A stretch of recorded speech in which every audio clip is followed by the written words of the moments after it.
సాధారణంగా వయసు మీద పడ్డాక వృద్ధులు ఏం చేస్తారు? కృష్ణ రామ అంటూ కాలం వెల్లదీస్తారు. ఏ గుళ్ళు గోపురాలు తిరుగుతూనో, పుస్తకాలు చదువుతూనో కాలక్షేపం చేస్తుంటారు.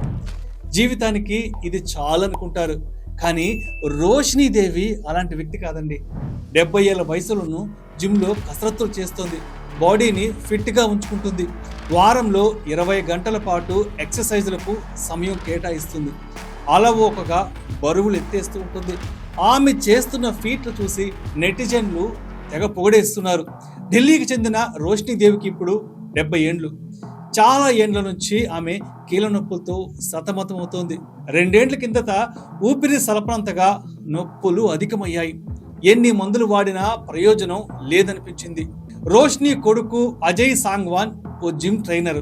కీళ్ళ నొప్పులకు తాళలేకపోతున్న తల్లిని ఒకసారి తనతో పాటు తన జిమ్కు రమ్మన్నాడు. రేపు మాపు అంటూ దాట వేస్తూ నెలలు గడిపింది. కొడుకు బలవంతం మీద ఒకరోజు జిమ్ బాట పట్టింది. తల్లితో అజయ్ తొలుత తేలికపాటి వ్యాయామాలు చేయించాడు. ఆమె విసుక్కుంది. ఆ రాత్రి ఒళ్ళంతా హోనమయ్యిందని కొడుకుపై చిర్రుబుర్రులాడింది. అతను మాత్రం వెనక్కి తగ్గలేదు. మర్నాడు ఆమెను జిమ్కు తీసుకెళ్లి చిన్న చిన్న వర్కౌట్లు చేయించాడు. అలా 4 రోజులు గడిచిపోయాయి. తన శరీరానికి ఏదో కొత్త శక్తి వచ్చినట్లు అనిపించిందని రోషినికి అర్థమైంది. వారం గడిచాక